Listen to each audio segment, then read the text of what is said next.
Hey everybody, today we'll be talking about intrusion detection and prevention systems. Next slide. Myself, Devish Patel. And myself, Sean McFarlane. And myself, Theodore Jackson.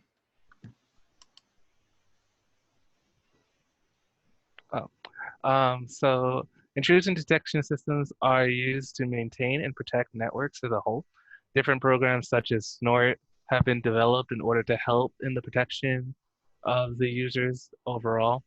IDS triggers alarms when anything that goes against the rules you put in place come up.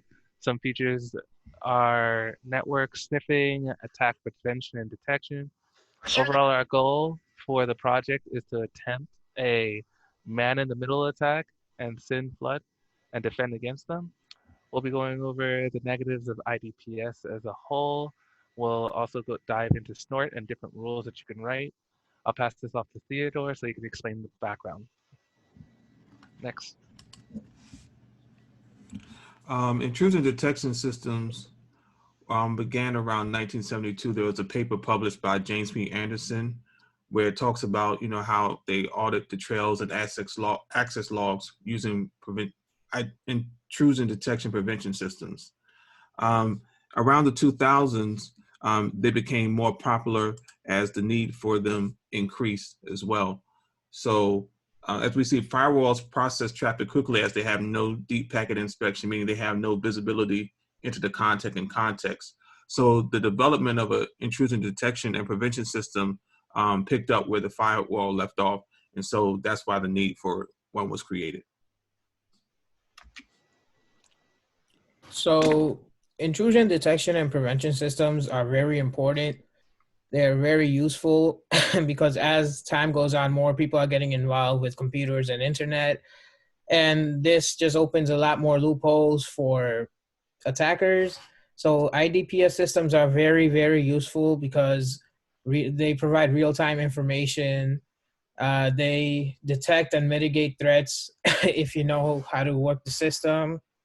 They also allow normal operations to run in the foreground while it does its job in the background without affecting any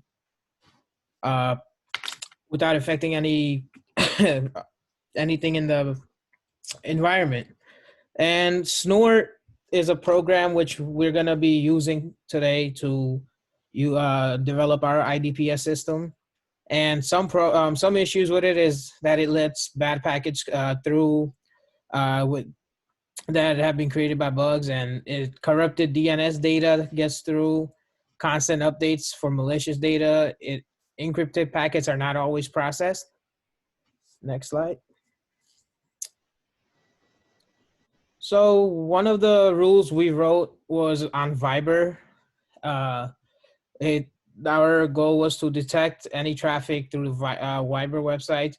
And the second rule we also wrote was to detect traffic from the IP 172.20.0.0 that has a packet size greater than 100 bytes, then designated to port 80. So these are the rules. I alert IP any means any direction it can go through. Content is Viber.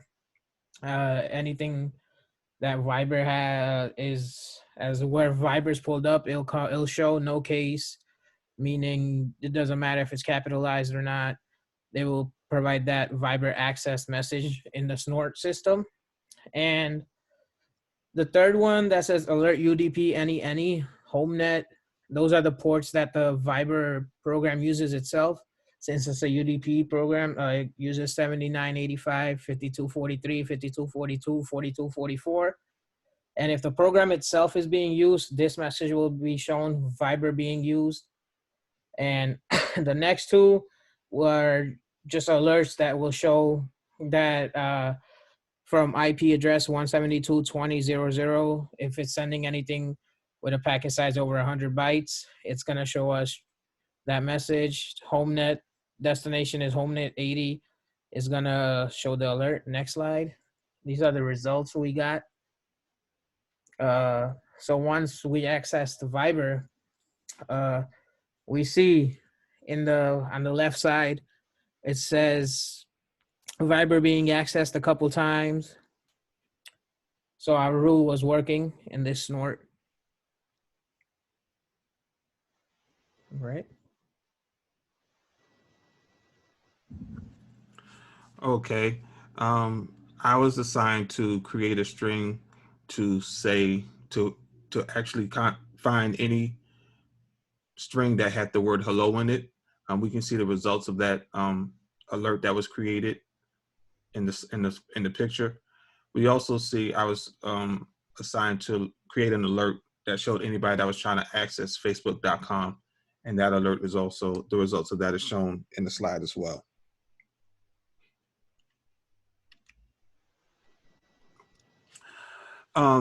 It's really important to know these hello and unauthorized sites are important because many companies have non-disclosure agreements with their employees, and make sure that they're not violating those rules, so that it's also information is not going out into the network about the company that they're employed by, so that they're protected and their information is not being accessed by people, and also that they have a level of confidentiality that protects them from any liability or lawsuits, anything like that. So it's really important to have these rules that they might protect their systems from being intruded, as well as information going out.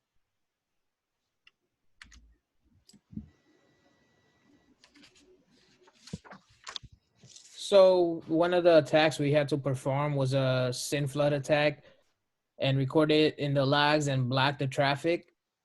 So let's go a little bit into the background of what a SYN flood attack is. It is a type of denial of service attack which floods the victim's machine with thousands and thousands of SYN requests to establish connections. However, since there's thousands of requests being sent every millisecond, like every millisecond a packet is being sent, the victim is not able to properly access all of the packets it's receiving. So since it's receiving all these other packets, the real resources it needs to access cannot be accessed, which will lead to the victim's machine being slow or even crashing. So the TCP SYN flood attack uses the three-way handshake protocol. So the first one is it'll send a SYN flag to to start a connection. When the victim's ready, it'll send a SYN ACK acknowledgement flag back. So in this case, the victim will not be able to send the acknowledgement back because of all the amounts of packets letting through. So there's three types of techniques in this attack. The first technique is called the direct attack, where the IP isn't hidden by the attacker. And that's the one we used in our example today. And this technique is not really too good for attackers because their IP address shows, which means they can be located. The second technique is called the spoof attack. And this is where the IP is actually spoofed. It's a different IP, not their real IP. So this one's harder for the attacker to be tracked down. And then lastly, there's a distributed denial of service attack. So this works as a botnet. Once the attacker infects a machine, it works, the attacker controls it. So multiple machines work together to the target victim's machine, and they send all these packets at once, and it will cause a crash on their end. And there's few ways we can prevent this from happening. Microblocks, SYN cookies, snort detection. So in snort detection, we wrote the rule of the SYN flood attack, how it's going to be detected and how it's going to be blocked. And in Kali Linux, we use the hping3 tool called a tool called hping3, and we use this to perform a SYN flood attack. So in our case, we did hping3-iu1 dash S dash P 8080.192.168. I didn't write the full IP address for security reasons, and honestly, the I stands for interval wait, and U1 means every 1 millisecond is gonna send. The dot S/S is gonna just to put a SYN flag, and then P is the port. So next slide is gonna show our results. So as we see, we ran the SYN flood attack, and on the it shows in the snort where the attack has been detected, and it also rejected the attack, which also shows as an alert. So it showed that our rules were working when the attack was performed. Next slide. Okay, so I was in charge of detecting visits to Google, also detecting chat messengers, at least the chat that I decided to select. Um, challenge was when it came to detecting Google was just detecting Google alone. Google has a lot of their names everywhere, so like when you opened up smaller browsers, it would just detect it anyway. So there was a lot of false positives, even though someone wasn't typing in Google or on the Google website, they were often being detected as going to Google. Um, there were a lot of like simple ways to find Google, but it took some time to realize that if you didn't add the no case parameter, the Google text will be case sensitive by default. And in order to detect like Google websites, non-Google related websites, or just google.com specifically to being typed, I had to add the O3 hex attempt for the snort to detect 4 letters afterwards to check the .com parameter, while also I added the .com itself just in case, just for some backup and security. As for the Facebook Messenger, or just Messenger in general, I did the same thing, detecting when the Messenger was there. I also used the RCU to check for MSN Messenger, as you can see in the next slide. Go to the next slide. All right, so here you can see different detections. You can see that Google Chat was checked. You could also see that multiple different instances, like I said, there were different instances. So I was testing different times when Google was checked because someone visited the actual website, which is Google found, versus people just visited or typed Google in the general. Um, Also showing that Google Chat works, and it on the slide, on the picture on the left, it shows that um, Messenger Facebook message was sent. So it shows that the Messenger, which I just made a random account and just added somebody and sent a message. Next slide. This one's more just shows that several messages that I sent was found. Just yeah. Next slide. All right. As for the man in the middle attack, um, first, how it works. Generally speaking, the attacker finds a way to pass your defenses if you have any, and put themselves in between you and the network.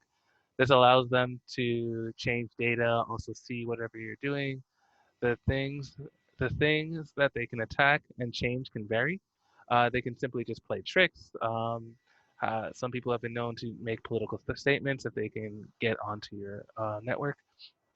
Um, Other things can be changed. They can gain information like passwords, search history, and browser history, and alter documents that they really want. One example command is the upside down command. Uh, I was able to flip the web page during my attack of the web page that I visited from U.S. national history. Uh, there's more dangerous things that they can do. Um, According to there are more dangerous things they can do, but this is although man in the middle can be dangerous, apparently it's not as prevalent as you may think. According to Alex Hitchcliffe, He says that I would say, based on anecdotal reports, that man-in-the-middle attacks are not incredibly relevant. Also, the threat intelligence analyst at Unit 42, Palo Alto Networks, says that much of the same objectives, spying on data communication, redirecting traffics, and so on, can be done by installing malware on the victim system. It is way simpler to perform those types of attacks than to find an adversary willing to often take the man-in-the-middle approach. Next slide.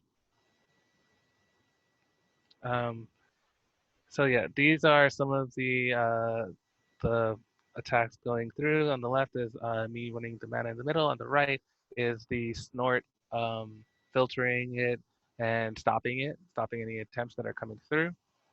Next slide. And these are just some of the other things you could do, like listening to whatever a user is like visiting, searching, clicking, etc. Next slide. Okay. So as far as issues that we found, running specific scans and maintaining all the data can sometimes be difficult. Also, the maintenance, has I've read, is not easy. Um, Also, there's ridiculous amounts of alerts that you can have to sift through. As far as what research shows, it's significantly easier to play offense than it is to play defender when it comes to security specialists. The attacker has the attacker being the aggressor will only need one opening, one bad file, one missed update, and then you just lose. Oftentimes, they also get the initiative advantage, like if the database isn't updated, new viruses, or they created a new virus and/or malware. You're already that's been developed. You're already on the back foot. That's all I have to say on the topic. I'll pass it off to Theodore. When you look at the issues that come up with intrusion detection systems, like Sean said, there are always a lot of false positives and false negatives, and because they need to be all followed up on, it causes challenges for people that are trying, IT departments that are trying to keep up with the alerts that come in, and because they're inundated, there's a challenge of filtering out what needs to be addressed and what doesn't need to be addressed, and making sure that what may come up as a false positive isn't really something serious. And also, just the way that Snort works, it doesn't always have the different parameters that are needed to order to create those kind of alerts as well. In conclusion, we managed to accomplish all the tasks we set out to do. The intrusion detection system that we set up was able to detect what we were looking for. There was a learning curve, the difficulty that came with learning a new system, as well as finding ways to use Kali and Ubuntu Linux was a good learning experience. Conducting a successful SYN flood and man-in-the-middle attacks help us understand the great needs for improvement and diligence when it comes to network security. We believe that this final has had a positive impact on all of our learning experiences. And that's it.